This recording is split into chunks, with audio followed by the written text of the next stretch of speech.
It is now my pleasure to introduce Provost and Executive Vice-Chancellor Ralph Hexter. As UC Davis's Chief Academic Officer, he's responsible for the campus's academic and organizational functioning and its excellence in education, research, and public service. Provost Hexter took up his current position in January of 2011 when he arrived to UC Davis. Before that, he was president of Hampshire College in Amherst, Massachusetts, and earlier still, Executive Dean of UC Berkeley's College of Letters and Science and its Dean of Arts and Humanities. Throughout his career, Provost Hexter has made it a priority to foster excellence across the full range of disciplines and professions to promote equal opportunity, diversity, and inclusion for students, faculty, and staff. He is a founding member of the LGBTQ Presidents in Higher Education. In addition to his administrative role, Provost Hexter holds the position of Distinguished Professor of Classics and Comparative Literature. His teaching and research focus on the interpretation and meaning of classical Greek and Roman literature from antiquity through the Middle Ages to modern times, as well as other topics. In 2016, he was elected to the American Academy of Arts and Sciences. Please join me in welcoming Provost Ralph Hexter.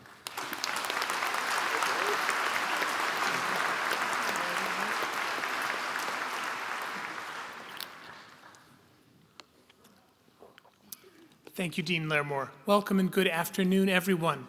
Welcome to the 2019 UC Davis School of Veterinary Medicine Commencement. It's a privilege to be with you for this important ceremony. Sitting in this hall, you may have the impression that earning a degree from a world-class university such as ours and a veterinary school as distinguished as this one is definitely cool, but perhaps not extraordinarily remarkable. After all, there are more people in this hall who are vets or will soon be one than you can shake a stick at. It almost seems odd not to have a degree from the veterinary school. But don't be misled. This accomplishment is one that very few people in the world can claim, and the professional roles that the new graduates are about to enter are noble ones. For these reasons, we mark this milestone with the formality you see around you. It's true that the new graduates sitting here can't yet fully appreciate the many ways in which their experience here has shaped them. At the same time, each one has helped to shape UC Davis, and we are much the better for it. I have a message to deliver to the graduating class in a moment. Before I get to it, though, I want to recognize the efforts of the parents, other family members, and friends in our audience. Your student would not be here today if not for all that you've done for all these many years to support his or her success. This ceremony is a celebration of your achievement, too.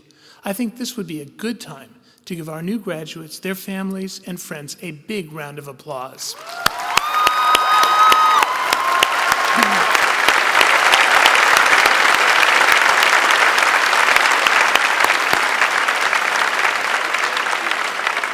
Now, let me address the class of 2019, which is behind me. I begin with the observation that all of you have been taught, for as long as you can remember, that you need to learn to behave responsibly. Your graduation proves that despite the occasional minor lapse, hopefully not commemorated on Facebook or Instagram, you are now experts in practicing this virtue. It occurred to me that on this occasion especially, when your professors no longer supervise your performance and your parents can plausibly deny their control over what you do, it was time someone give you a more nuanced view of the idea of responsibility. Indeed, I thought it was time someone made the case for behaving irresponsibly, at least sometimes. This is the service I intend to provide the class of 2019. I know that what I've said will sound very wrong. I expect that parents, faculty, and the campus leaders in this hall are just now thinking of marching toward my door in Rack Castle with pitchforks. The very idea of irresponsibility is anathema to this academy, and this is nowhere more true than in veterinary study. I ask only that you hear me out. A convenient way into this topic is through a story that, as it happens, will resonate with your interest in animal health. Aesop's fable, The Ant and the Grasshopper. Most of you are probably familiar with it, but let me refresh your memories. One day in late autumn, a starving grasshopper encounters a group of ants who are drying out grain they have stored up during the summer. The grasshopper asked them for something to eat. One of the ants, who seems to speak for the group, responds by asking him why he hasn't stored up any food for the winter. The grasshopper explains that he was too busy making music. The time just got away from him. The fable ends with the spokes ant proving that of all animals, ants might be the snarkiest. Making music, were you? He asks. Very well, now dance. There are two lessons here. First, behaving like a responsible ant has important practical rewards. For example, it can keep you from starving during the winter months. Second, not behaving like a responsible ant amounts to a moral failure and thus makes you deserving both of reproach and the suffering you'll get. For example, the gruesome dancing that starvation brings. The idea of taking prudent measures to prevent a painful death is hard to argue with, so I won't, especially to this audience. But we should be aware that the very idea of behaving responsibly is a somewhat troubled one. You're all familiar with the phrase, responsible behavior. It means a habit of complying with certain obligations, doing what one is supposed to do. It also encompasses such qualities as trustworthiness, rationality, and maturity. But can you reliably identify responsible behavior when you see or imagine it? The phrase is really no more than a label that we stick on something or a glass waiting to be filled. But what deserves that label? With what do we fill the glass? The problem is compounded by the fact that what we see as responsible behavior is determined, to a very great degree, by what others have taught us. This means that our attempts to behave responsibly may mean adhering to a notion that makes sense for them, but not for us. For example, following the conventional ant wisdom to spend summers gathering food may mean achieving a high degree of food security at the cost of something that we hold to be even more important, namely a life of making music in a metaphorical or perhaps even literal sense.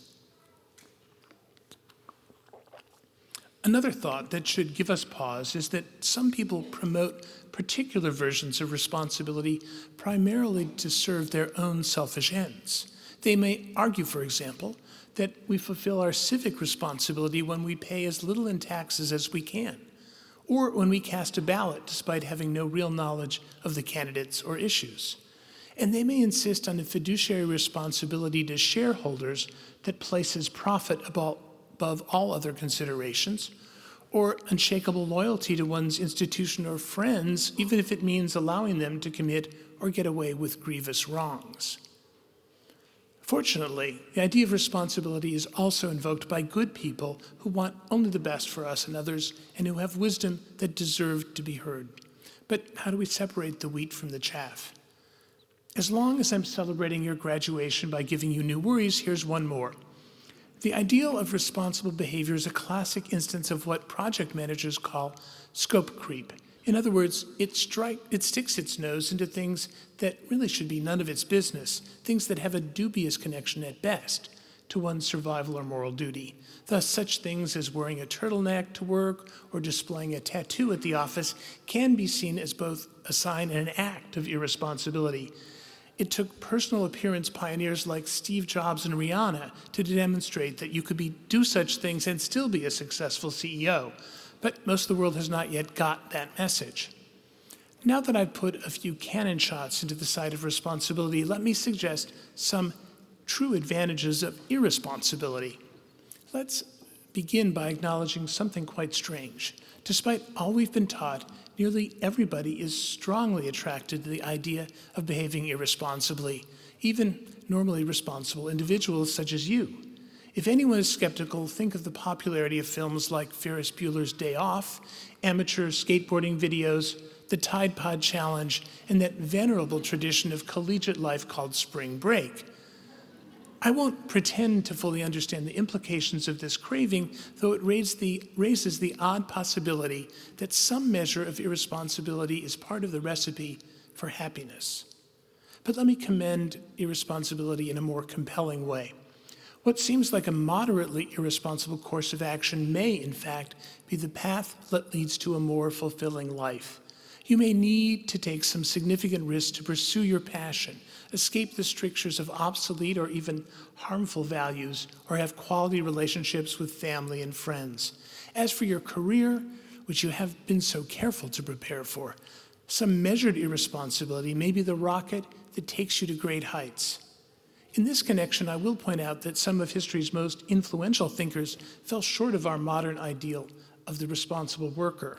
Both Charles Dickens and Charles Darwin typically engaged in serious work for less than 5 hours a day. And Isaac Newton, who in this respect was a sort of 17th century Ferris Bueller, benefited from a break in his school routine. When Cambridge was temporarily closed as a precaution against the Great Plague, Newton had the opportunity to sit in his family garden and contemplate falling apples. Now, I'm certainly not urging you to behave irresponsibly in your veterinary practice or research, the way you treat others, your care of those who depend on you, or your relationship with the world as a whole. Quite the opposite. My reasons for saying this will be obvious, but let me elaborate a little about one area, your relationship with the world. I cannot think of another period during my lifetime when more people in this country and around the globe needed rescue, relief, or care. I refer to people and animals suffering the ravages of war or other violence, famine, health crises, disasters such as last November's deadly campfire in nearby Butte County, abuses of human or civil rights, economic hardships or exploitation, or the growth of authoritarianism or extreme nationalism, and that's mentioning only a few afflictions. At the same time, the health and habitability of our entire planet have never been in such great and urgent peril. What should we do in response? While the merits of any specific mitigation strategy might be debated, what isn't in question is that every one of us bears responsibility for the welfare of others in our world. We already know this, even though we tend to forget it until there's a moment of crisis, and we believe that only our help will prevent great suffering, injustice, or death. This brings me to the other major criticism I have of Aesop's ant, besides his narrow-minded repudiation of the grasshopper's chosen career in the arts. For all of the ant's commitment to the idea of personal responsibility, he recognizes no social responsibility to help a fellow creature who is starving. One can imagine this ant, if he were a world leader today, declaring that his country's citizens and values were superior to all others, cutting humanitarian aid for countries in crisis, and demeaning and turning away from his borders those who come in need. To be sure, the ant is upholding his own code of responsibility in his harsh treatment of the grasshopper, and may even be trying to prevent moral hazard of encouraging grasshopperly behavior in general. But those who have an opposing code have a responsibility to defy the ants and perhaps speak out against it. I would go so far as to say that the good of the world depends on our sometimes being irresponsible in this way. I've put on the table a good number of ideas that I believe are worthy of your consideration as you prepare to make your way in your career and later life. As to what those ideas ultimately add up to, well, it is the responsibility of each of us to figure that out. Your experience as a member of the UC Davis community will have set you on a good path to do so. In closing then, let me express again my congratulations to the class of 2019. I hope you will all enjoy a safely and prudently irresponsible celebration of this milestone sometime in the near future. Even more, I wish you a life of sufficient grain and music all year round. Thank you.